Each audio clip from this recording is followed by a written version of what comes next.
दोस्तों नमस्ते, मैं सुशील कुलकर्णी। आप देख रहे हैं एनालाइजर न्यूज़ हिंदी। आपने उस फिल्मी डायलॉग को तो सुना होगा, उनके मशहूर होने से चर्चा हमारे बदनामी के ही ज़्यादा होते हैं। किसी के मशहूर होने की चर्चा होती है तो किसी के बदनाम होने की, क्योंकि बदनामी की चर्चा बहुत ज़्यादा होती है।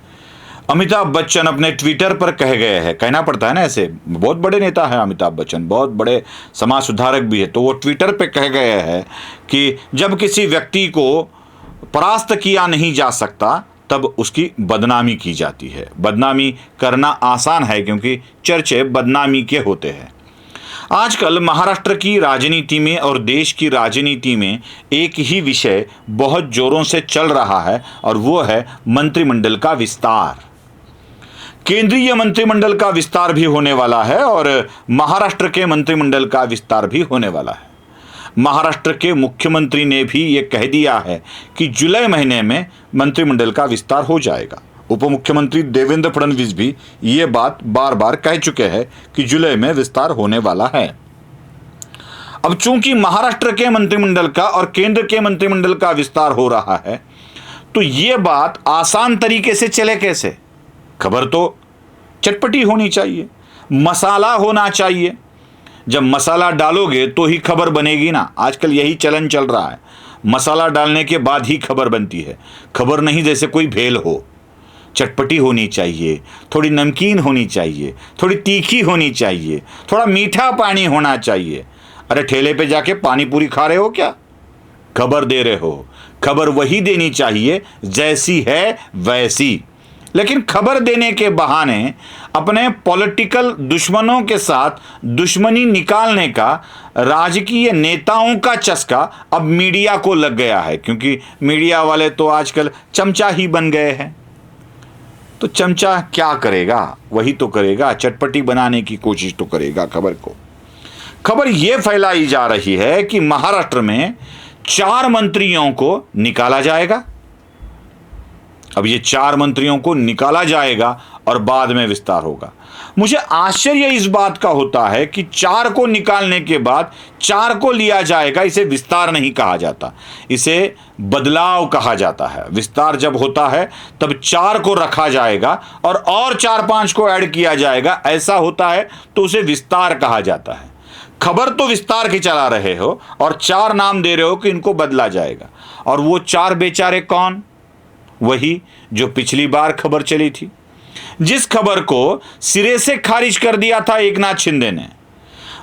ये इसमें सबसे अच्छी बात, अच्छी नहीं, आश्चर्य वाली बात तो ये है, ध्यान देने लायक बात है कि शिंदे के पार्टी के मंत्रियों को बदला जाए। मंत्रिमंडल शिंदे का, मिनिस्टर शिंदे के पार्टी के, उनको बदला जाए, यह सूचना भारतीय जनता पार्टी ने दी है। भारतीय जनता पार्टी के भी अध्यक्ष नहीं दे रहे, मतलब नड्डा दे रहे तो समझ सकते हैं कि अपने दोस्त पार्टी के अध्यक्ष को दूसरा अध्यक्ष बोल रहा है कि जरा इनको बदला जाए। नहीं, अमित शाह दे रहे हैं।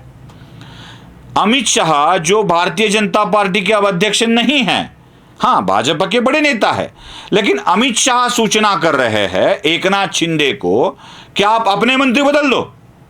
क्या मजाक है भाई? अमित शाह ऐसे सूचना देते हैं कि आपको बदलना पड़ेगा?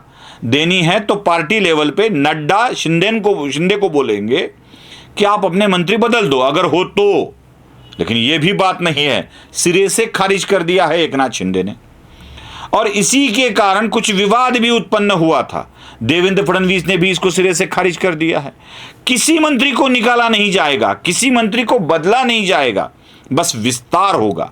लेकिन बेचारे अब्दुल सत्तार, संदीपान भुमरे, तानाजी सावंत और संजय राठौड़, इन चारों के ऊपर तलवार लगी हुई है, ऐसा ही मीडिया में दिखाया जाता है। ये जानबूझकर किया जाता है। मैं मराठी के वीडियो में भी ये बार बार बताते आया हूं कि तानाजी सावंत, अब्दुल सत्तार, संजय राठौड़ ये वही व्यक्ति है जिन्होंने ये जो उठाव किया था एकनाथ शिंदे में, उसमें अहम भूमिका निभाई है। बात इनको ही निकालने की हो रही है। ये इसलिए हो रही है कि ये नाराज हो जाए, ये झगड़ पड़े शिंदे से और शिंदे की पार्टी में बेबनाव हो, मनमुटाव हो और लोग बाहर पड़ने की फिराक में रहे। इसीलिए ये फैलाया जा रहा है। और एक बहुत बढ़िया बात है कि शिंदे के 2 लोगों को मंत्री बनाया जाएगा, एक को कैबिनेट किया जाएगा, एक को राज्य किया जाएगा। अब चूंकि महाराष्ट्र से केंद्रीय मंत्रिमंडल में 2 लोग आ रहे हैं तो भारतीय जनता पार्टी के 2 लोगों को निकाला जाएगा। अब ये बात मीडिया को पहुंचा कौन रहा है? ये पहुंचा रहे हैं अपने विश्व प्रवक्ता संजय राउत। 2 केंद्र में निकलेंगे, 4 महाराष्ट्र में निकलेंगे। कभी कभी तो मुझे वो दृश्यम पिक्चर याद आता है। 1 तारीख को मैं गया था, 3 तारीख को ये था, 2 तारीख को वो था, इस बस में बैठ के आया। इतनी बखूबी बताता है अजय देवगन, वो उंगली भी इस तरह से करता है कि याद रहे हमें।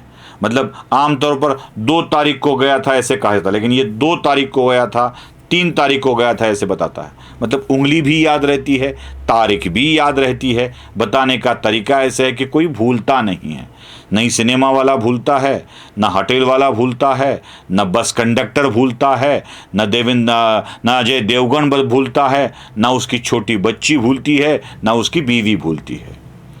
संजय राउत भी केंद्र में 2 लोगों को निकाला जाएगा, महाराष्ट्र में 4 लोगों को निकाला जाएगा। देख लीजिए। और यही बातें मीडिया वाले बार बार बता रहे हैं। साथ में देवेंद्र फडणवीस का बाइट भी लगाते हैं और कहते हैं कि फडणवीस ने कहा है विस्तार होगा। बाद में संजय राउत का शुरू हो जाता है 2-4। उसके बाद देवेंद्र फडणवीस बोले हैं किसी भी मंत्री को निकाला नहीं जाएगा। ये नहीं दिखाया जाता, क्योंकि मंत्रियों को बदनाम करो, चर्चे बदनामी के होते हैं और बदनामी होने के बाद फिर उसको निकालना आसान हो जाता है। यही तंत्र का अवलंब कर रहे हैं संजय राउत अपने मीडिया वाले दोस्तों को साथ लेकर। अब केंद्र में 2 को बदला जाएगा तो कौन है?